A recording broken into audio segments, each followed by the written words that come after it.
Good evening, everyone.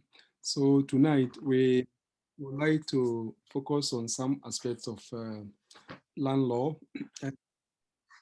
As we know, last year they did not explicitly include in land law uh, in the exams. I think if my memory serves right, no, I don't. Was it included? Was land law included last? Yeah, it was. All right, good, good. But the Act 1036, at the time they did the exams, I think had not come into force, if my memory serves me right. Yes, but now with the Act 1036 it has significantly changed the face of land law. And for that matter, I have been thinking about what may be of interest, having been a land law teacher for some time at the Lancaster University, Ghana. So this is what I propose to do tonight, is I will just raise some issues I think are worth thinking about. If your examiners wanted to be a little bit more creative with the new law, some of the things which may excite interest, then having done that, I would like us to learn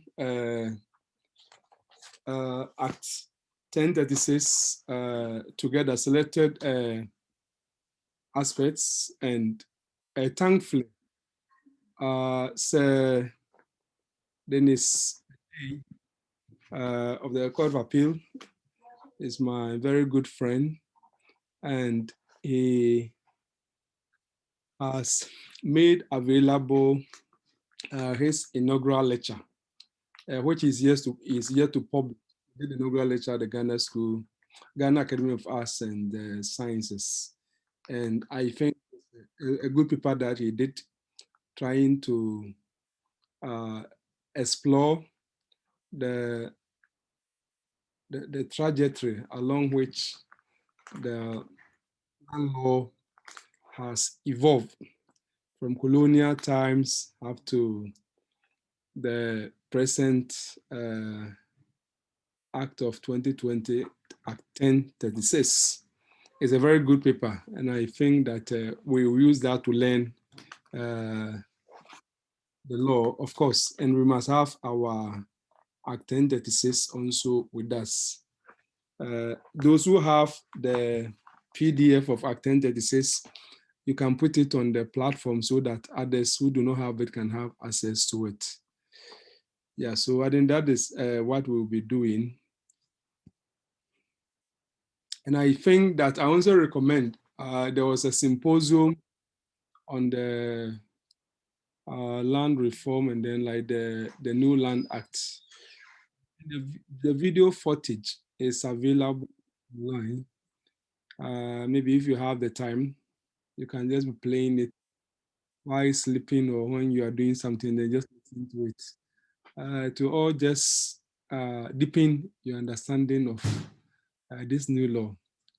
Because as far as Act 1036 is concerned, despite the fact that I have been in this area, be learning law over 20 years, 25 years, but I'm still in the same position as you because it's a new law. So I do not know what is inside unless I read it like you are reading. So that is how it is. So all of us will be learning it together. So having said that, my proposed questions I want you to think about. Question one is this.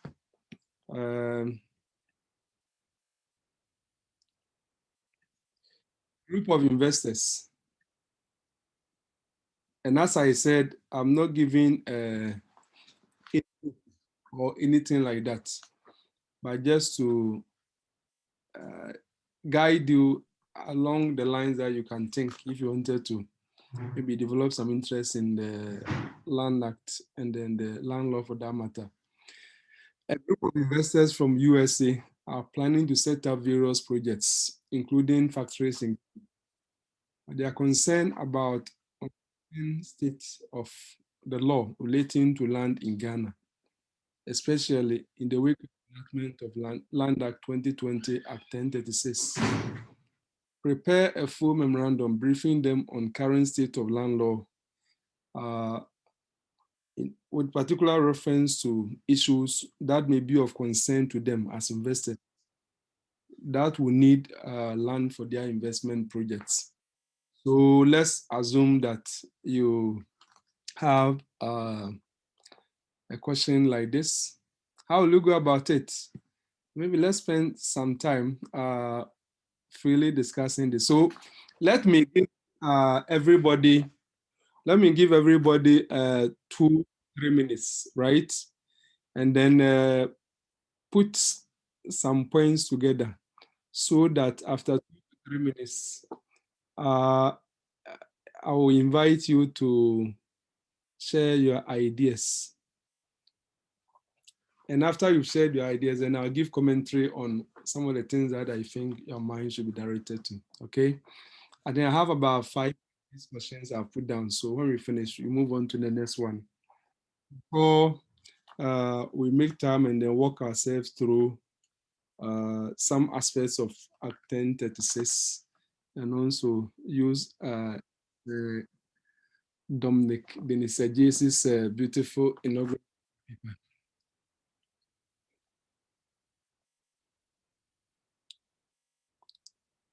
So I guess you are working. The question you're supposed to be working on is that, so at this stage, of course, I'm not expecting any comprehensive, I just want to, just the points, what points are going to feature in your answer. That's what I want you to do. So that's what I want you to do now. So 2 minutes, just something, okay? 2 minutes, just jot something down.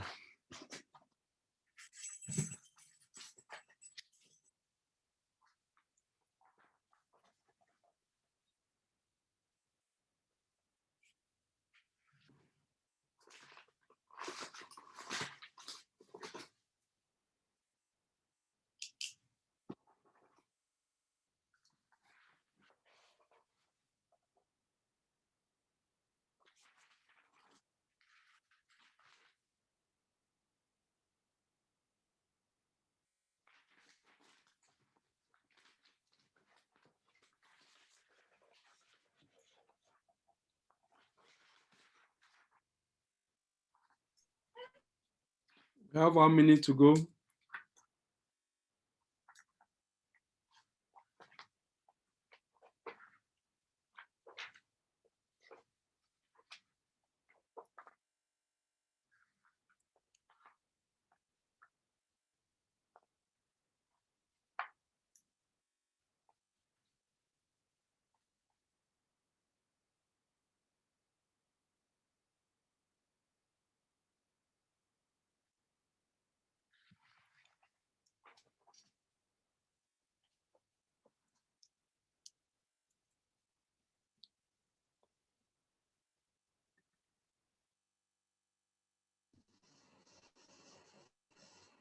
Oh, but I think I'm sharing the screen on.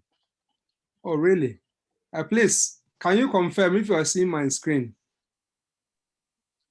Can you confirm? No, sir. You are not seeing No, it? sir. Oh, wow, then there's something wrong. I can see the screen. My post question to think about. Yes, sir. You can see the screen. Oh, okay. It's Yes, only I the can see question. it as well. Oh, okay. Because somebody put in the chat that he cannot see it. I can see it. Okay. Yeah, the screen is shown. Okay, so I think 1 minute is gone. I'm going to invite some of you. Yes, you put up your hand and then you are called. Claudette. Claudette, yes, you have the floor. Please, I can see the screen. Oh, right. Okay. Your hand was up. Okay. Now, I need some contributions towards planning a response to this question.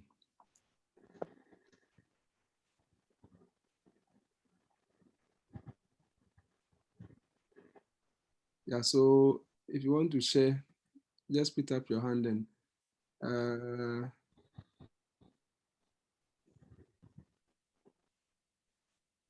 yeah, tonight I have not muted you. So what it means is that you can unmute yourself, but make sure that when you are not talking, you mute yourself so that we don't have any feedback. This one, it be a wicked one. No milk. Sakura coos. Okay. Doc, sorry. I think in order to ensure maybe some discipline and maybe seriousness, if you could and give it, but if not, the tendency that people will definitely interrupt as we are seeing so far. So, as you So you can, right. yeah, you can mute us and give her the opportunity to talk. I think that will ensure effective, like, yeah. Okay, so I've muted all of you. If you want to speak, you raise up your hand and I'll call you. I've seen Let's Do hand is up. Yes. Alex, you have the floor. Yes, Prof. Thank you very much. Quickly, what I put down here, I have 4 points. How I will approach it. One will be to look at the ownership of lands generally in Ghana. Then after that, I'll look at just 1 minute. I'm trying to acquisition, how one can acquire land, being a foreigner, or as well as being an indigenous or a local person. Then I would also talk about registration of land. Start again. Hello. Yeah. Hello. What do you do, Prof? Yes. So, Prof, I'm saying that I will start with general. I will start generally with the ownership of lands. Just give a background of ownership of lands in Ghana. You know how lands are owned. I will talk about the Alodia owners, the Yusufrats, and all that. Just some brief background. Then after that, I will proceed to look at registration of lands in Ghana. Registration of lands in Ghana, how lands are registered, by what and what means. Then I will touch on registration. So after acquisition of land, then registration, I will talk briefly, put down point of registration. Then, of course, I will look at the harassment, okay, how developers can be harassed, the issues. I'll talk about that. Then my last point will be an advice I will be giving to these foreign developers, or how they can acquire land, how they can register it, and the possible tendency of they being harassed, and how the law is developed to cure those sort of things. So basically, that'll be my little approach, what I've done so far. Thank you. Okay, thank you. Alex.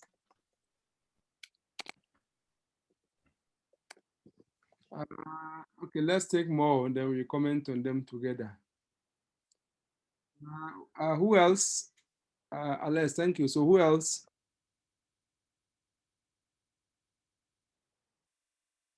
We are 155 years, so I should get more volunteers to contribute. Okay, Barrister.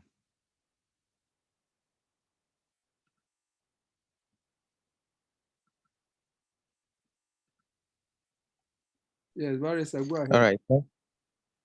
Thank you, Doctor. In the first place, I'm just trying to give an outline of how I will present my answer. So I think in the first place, I will let the examiner know that I really understand the demand of the question. And in my understanding, the demand of the person in this case is to show your knowledge about whether or not, the demand of the question is basically about the certainty or otherwise of the law relating to land ownership or interest in land in Ghana, whether the law is certain or the law is settled or there are still some controversies. So that's what the examiner wants you to tell the foreigner. So that will be part of my introduction. Okay. Then from there, I'll proceed to give a brief background to the state of the law before the Act 29 in respect of how acquisition of interest in land and the related matters were, and then with emphasis on the fact that the law was not consolidated. There were several or different acts at 175, at 22 something, and I mean the conveyancing act, land title registration, and a whole lot of them. So it's kind of some way made it difficult for people to know exactly what the specific law it is about. You have to visit so many acts before. Then I'll now come to tell the examiner that the new act, the object of the act, according to the memorandum, seeks to consolidate the law, all the existing laws, so that one can easily make reference to a particular, just one act, in this case, Act 1036, and you can find what the law is saying about ownership of land. And then from there, you now give your advice to the foreigners, paying specific attention to the areas in the act about how foreigners can acquire interest in land in Ghana. I mean, but then you have already talked about the ownership of land in Ghana, allodial, usufructuary, and then all those ones. And then how a foreigner can also own a land in Ghana, and the protection that the law has given in specifically to double alienation. That is what I learned. One thing I learned in the act is that people can be convicted for some kind of alienating of land to different or more than one person, which used to be the case by some landowners. And now the law is settled that you can be fined or imprisoned even for a term of imprisonment for giving out land to more than one person. So in that effect, it can be said that the law is now settled or it is certain, and it are giving some kind of protection to persons who are, I mean, interested or willing to purchase land in Ghana. And then also go ahead to advise the foreigners that about this one, the NIMO, that's principle, the fact that if you want to buy a land in Ghana, no, not that one, sorry. Yeah, I think that is it. You have to do some kind of, I mean, reasonable inquiry or searches to be sure that the land is free from all encumbrances before going ahead to purchase it, so that in the event that there is some controversy or issue around there, you can get the protection of the law. These were some principles which existed, but they have just been codified.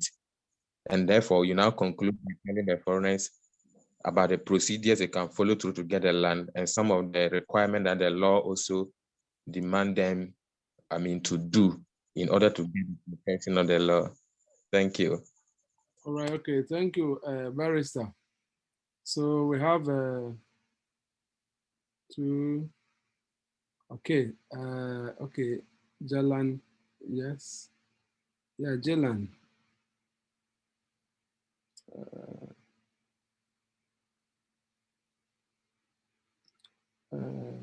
Yeah, Jalan. I think Jalan's hand was up.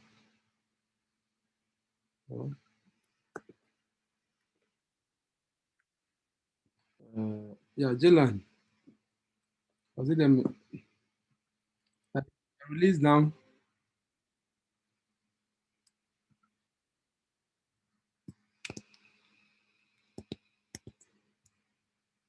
Okay, Eric Ofe. Yes, sir. Good evening. How I will approach this question is, first of all, hello. Yes, I'm here.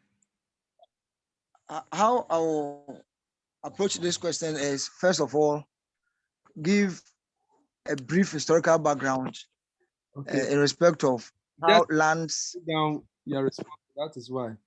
So Hello. yeah. Was that a brief historical background? Okay. Yes, about how lands are acquired in Ghana or land acquisition in Ghana. Then proceed to talk about the constitutional provisions as well as statutory provisions guarding the acquisition of land. Hello? Yes. May I listen to you? Constitutional provision. Yes, constitutional and statutory provisions regarding the acquisition of land, in particular reference to foreigners.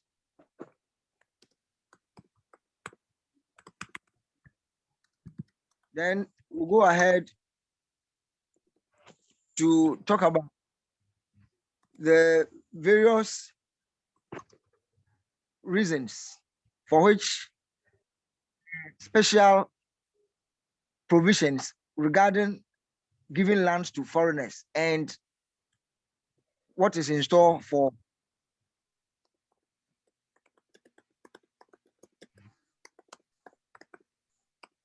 Are you done?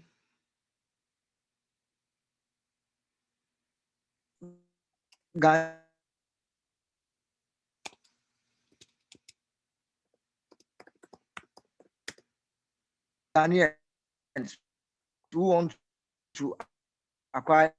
I think, Mr. Ofe, your land is breaking. I heard you said that you move on to various reasons for special provision governing.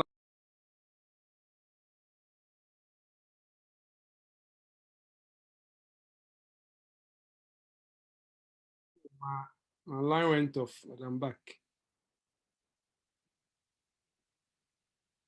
The gentleman who was speaking, the third contributor, is it Mr. Ofe? I don't know whether you finished before my line went off.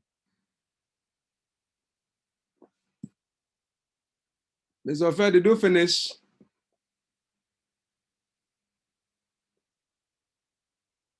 Yeah, I think he's gone. Hello. Yeah, did you finish before my line went off?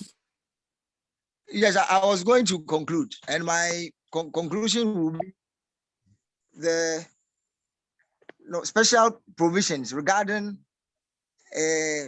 how such as acted in the Lands Commission and the preferences that are given to Ghanaians as against foreigners and the cost implications and stuff like that. That's how I'll conclude. Oh, okay. All right. So it's a various provision for special provision governing land transaction involving foreigners.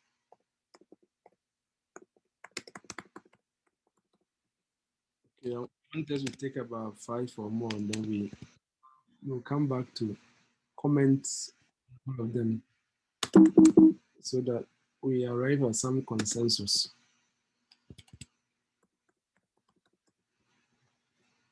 Mame,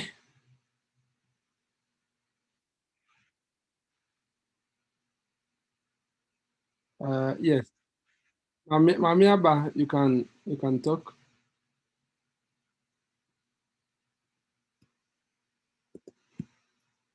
Mame Abba, yeah, your hand is up. You can talk.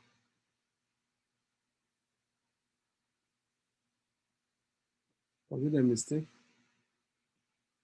Mame Abba, yeah, you're released.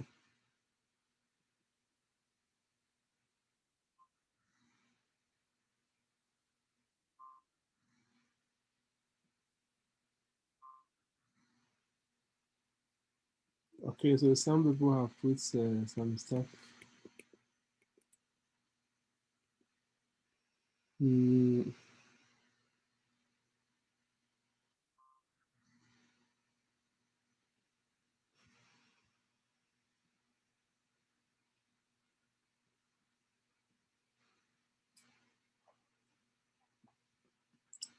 Okay, so I think so. Out of the 170 people, only 3 students able to put something down. Just tell me anything you put down. It doesn't matter. It doesn't have to be correct or wrong. Hmm?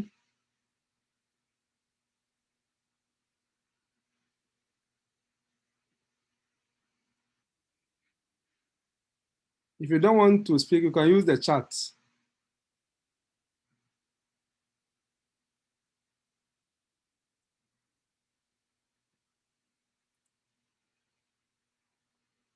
Yeah, Daniel Saki.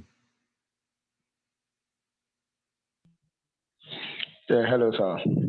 Yes, Dan. Okay, so basically, I will start with the 297 of the Constitution, which says that all lands are vested in the president, so that the foreigners coming should know that our president is over every Ghanaian land. Can you start again? Yeah, I'm saying that I will start with Article 257 Right. of the 1992 Constitution, which says that all lands of Ghana are vested in the president. They will know that at least our president exercises a level of control over our lands. And I will go ahead to let them know that 267 makes it mandatory that we can't grant a customary freehold to non-citizens of Ghana. Okay. Okay. The 263. 267.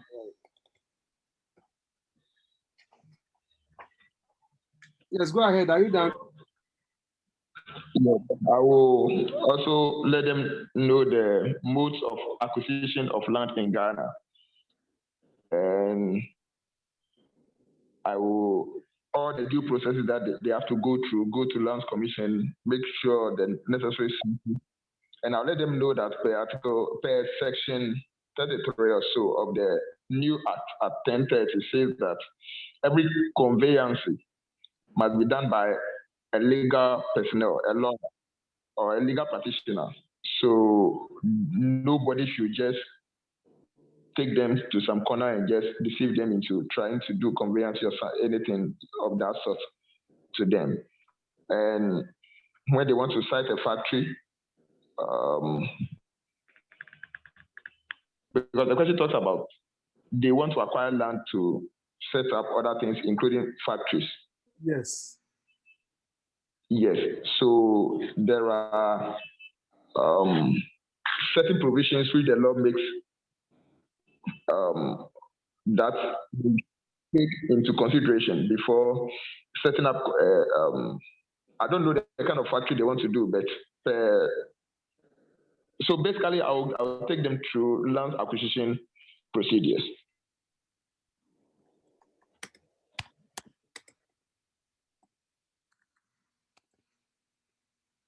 Okay. Thank you, Daniel.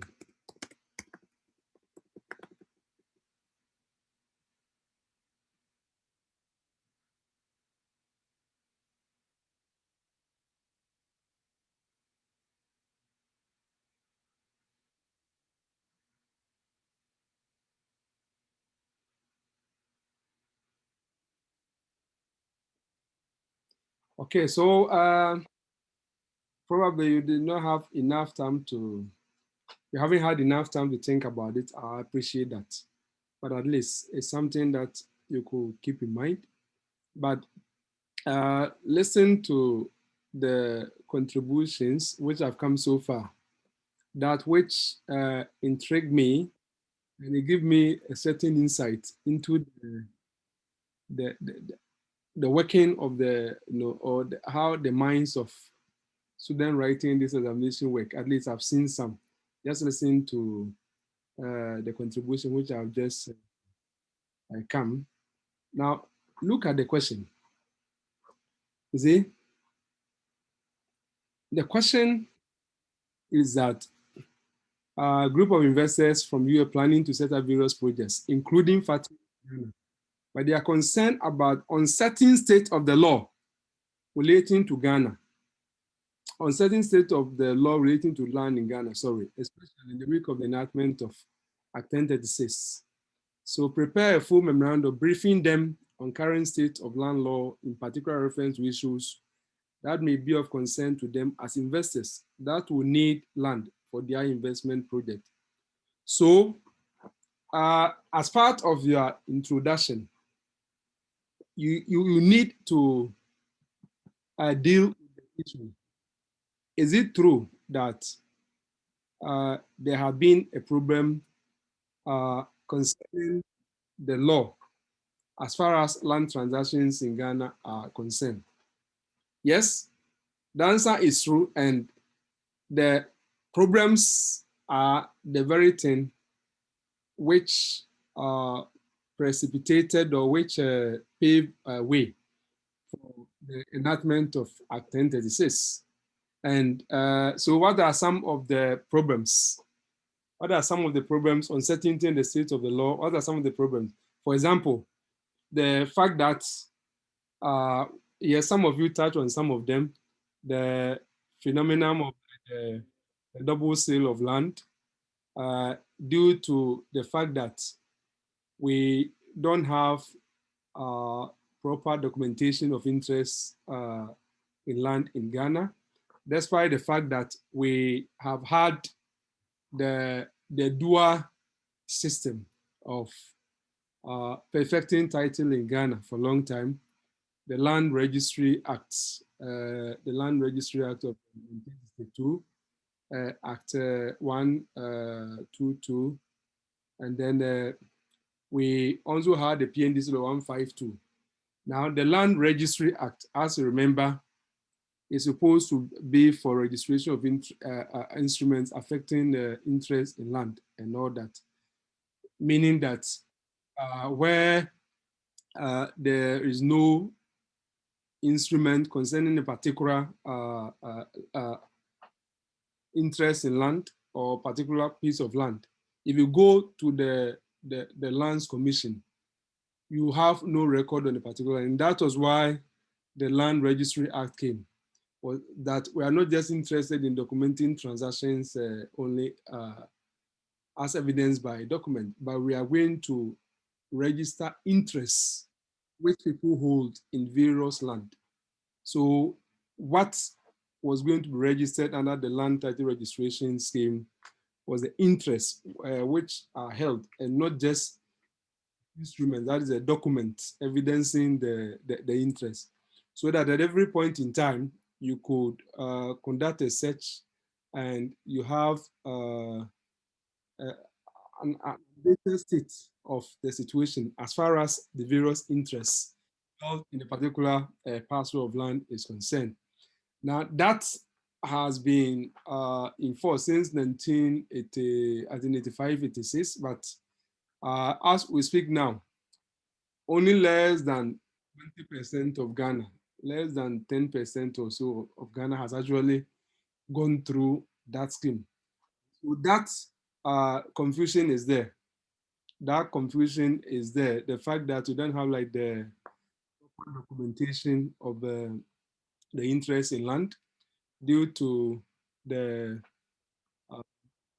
inadequate implementation of PNDC law 152 and all that. So that is certainly a problem. And then the other problem which we also have has to do with the customary land law aspects. The fact that the various customary law interests are aligned. You go to some places, you have so much confusion, of course, also due to lack of documentation of various families and all that. So all those things are part of the problem, and they all fed into all the fraudulent type transactions which we witness as far as land are concerned.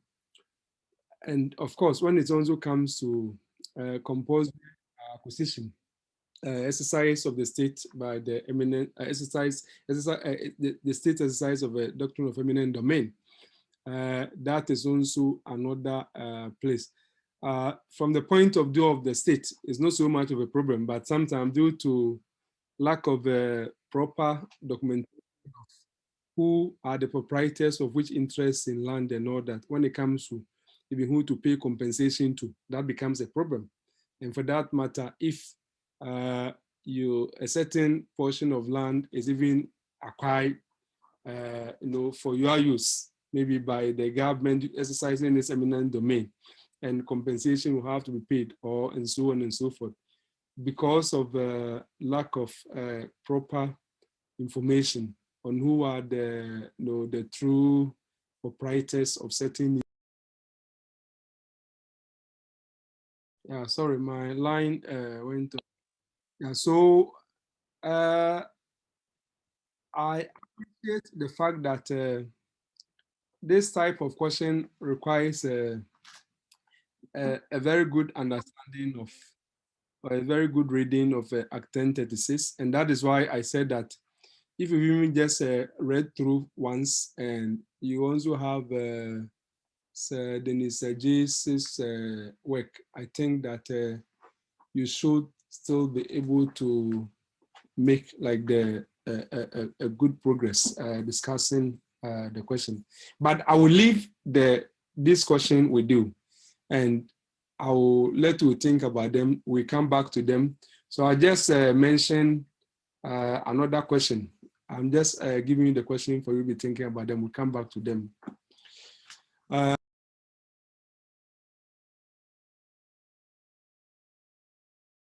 Well, I went off and I'm back. Yeah, so I was suggesting to you that let us take note of the questions that I thought about as worth thinking about. So this is the second question. The National House of Chiefs have invited you to make a presentation on how Land Act 2020 Act 1036 has modified interest in land at customary law, as well as innovations Act with respect to customary land management. So write your speech for the presentation.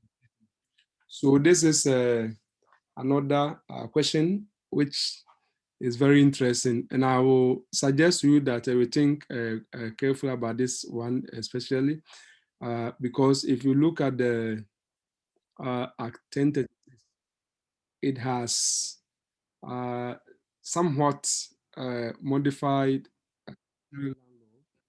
and it is legitimate for a body like this, for example, to have invited you to make a presentation. So what are you going to be discussing? You have to know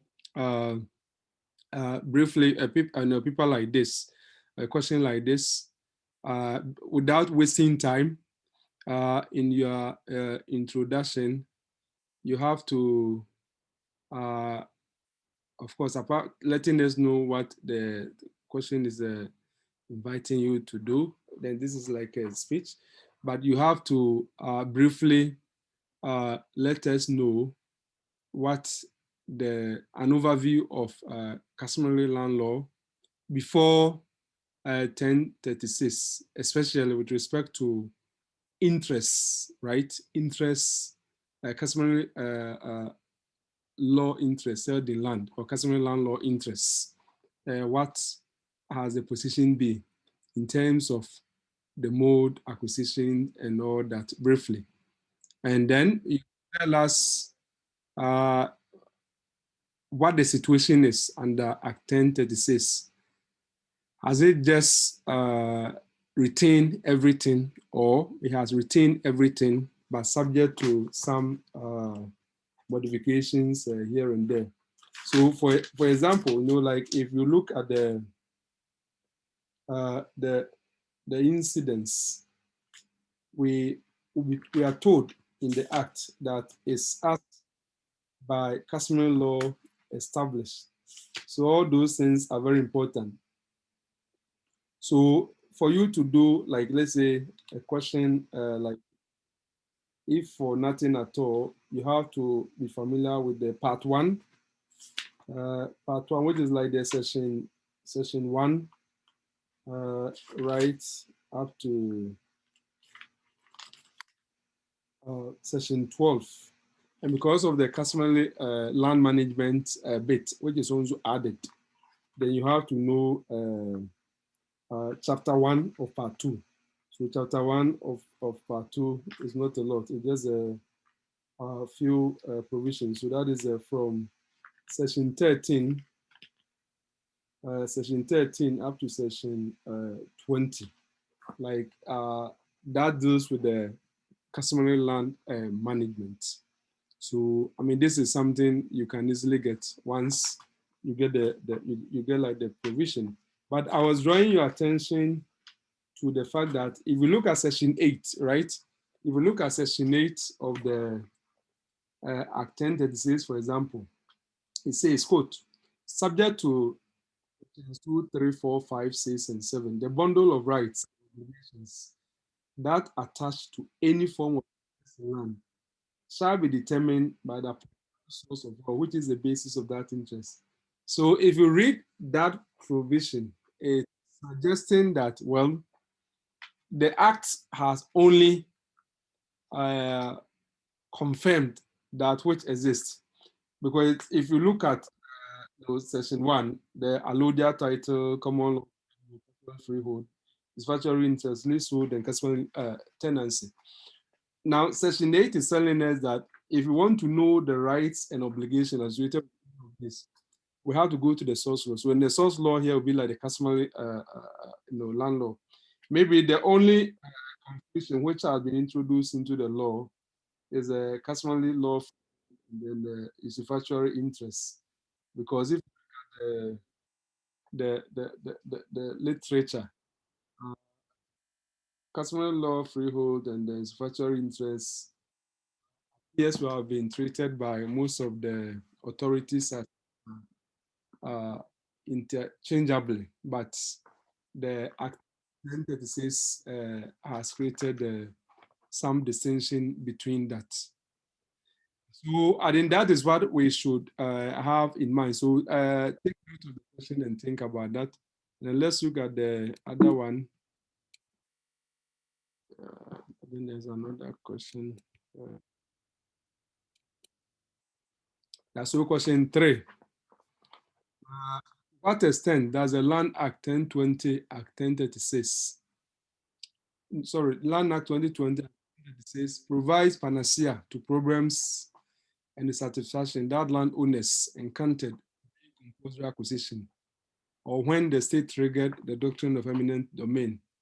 So this question requires that you first of all appreciate some of the deficiencies, some of the problems associated with compulsory acquisition, how it is done, especially with the compensation, as well as where the land has been acquired under compulsory acquisition, the state does not use it for the intended purpose. Remember the Okujeto Ablakwa type of cases, and then the late Mr.